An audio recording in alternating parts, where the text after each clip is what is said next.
Hello there and welcome back into the JMac podcast. Thank you so much for joining us as we tackle another very important issue in society. Do you have a right not to wear a mask? I don't think that that's grammatically correct the way I said that, but you know me, I have a very tenuous relationship with the grammar.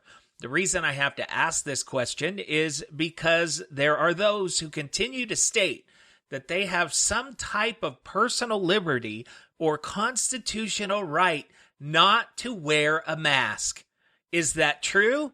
Do you agree? And what do you base that on? Let's talk about it in today's podcast. And then I'd love your comments in the comment section. Please remember to like, share, and subscribe to our podcast and become a patron in the Podbean app if that's something you're able to do.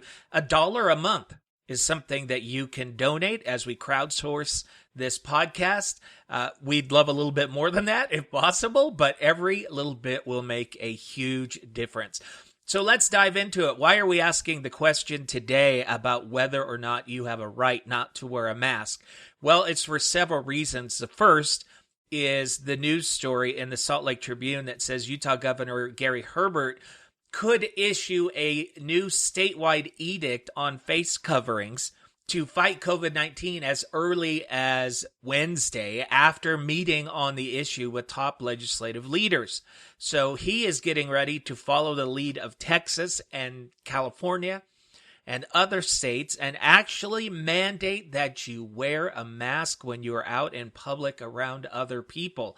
Along with that, we know that the Utah Hospital Association is asking Governor Gary Herbert and Utah's legislative leaders to adopt a rule that would require Utahns to wear a mask. They said in this letter, quote, "We had hoped that with time, a large enough segment of our society would begin wearing masks." They wrote this letter to all of our legislative leaders, and then they said, quote, "Unfortunately, it is not happening quickly enough," end quote. And they add a couple of bullet points as to why they think this is necessary.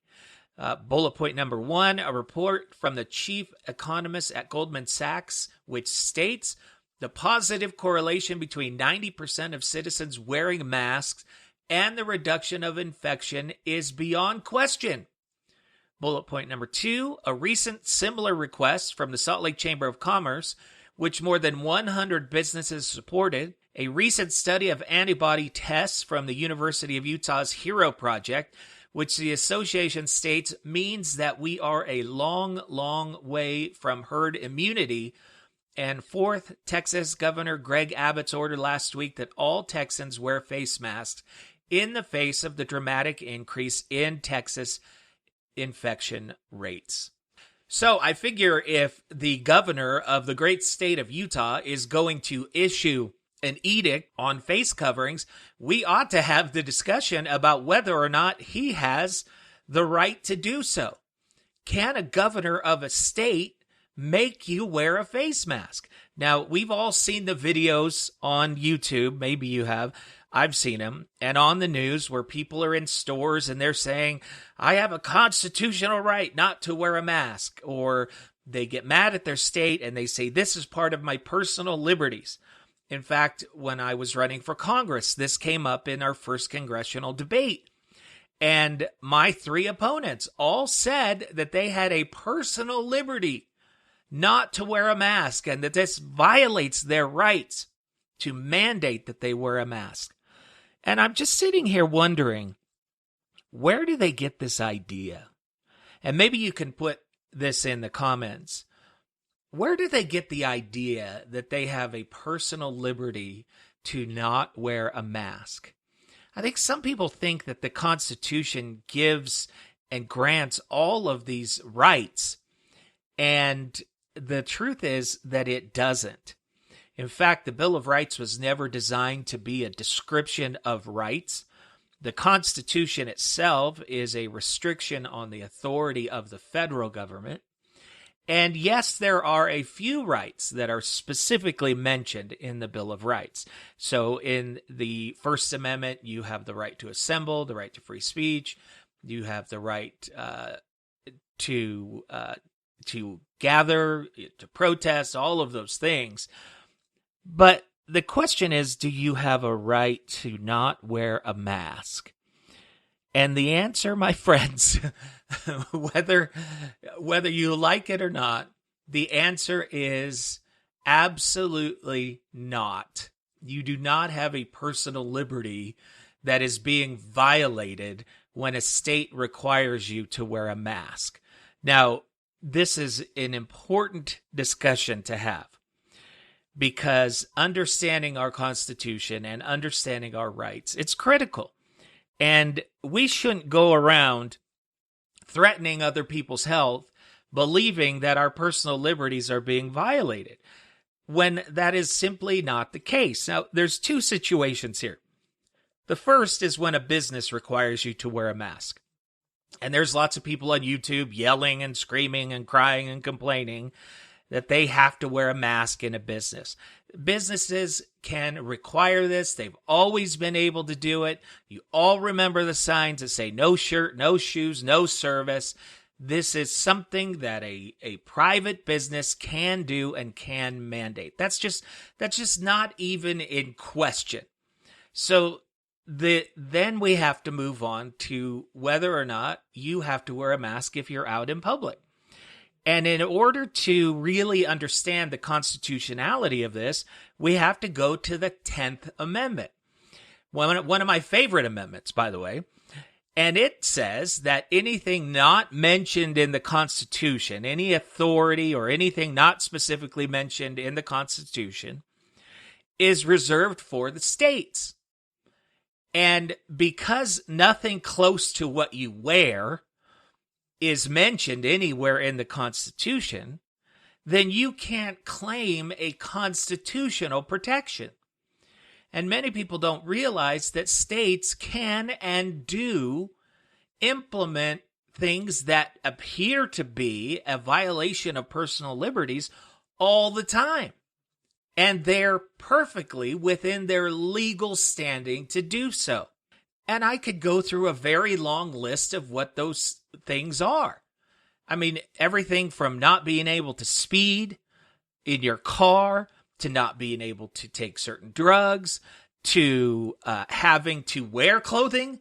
Like you can't go outside and walk around naked because of indecency laws.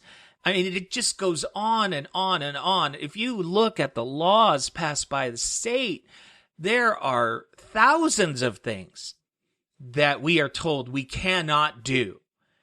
And none of them are a violation of the Constitution. Now, there is a discussion to be had when it comes to whether or not a state or a federal government can tell you you can't go to church, because the Constitution talks about religion. And it says Congress shall pass no law respecting the establishment of religion or restricting the practice thereof. So you can make an argument about church. You can make an argument about curfews because of the right to assemble in the Constitution. So those are cases where you would have constitutional standing. And those are discussions that need to be had. But when it comes to whether or not the state of Utah can look at you and say, we're going to fine you if you are out in public and you are not wearing a mask, my friends, you simply have no constitutional protection.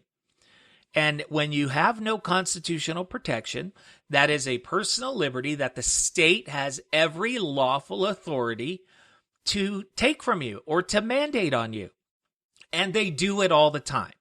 And the way to deal with these laws or these restrictions is to use the authority given you to create change. If you don't like it, then you have a vote, and you can gather, and you can protest, and you can do all of those things, and you can fight to change and get people up there who agree with you.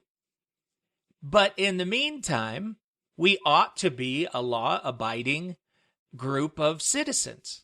I think most of us would say we believe that following the law is important.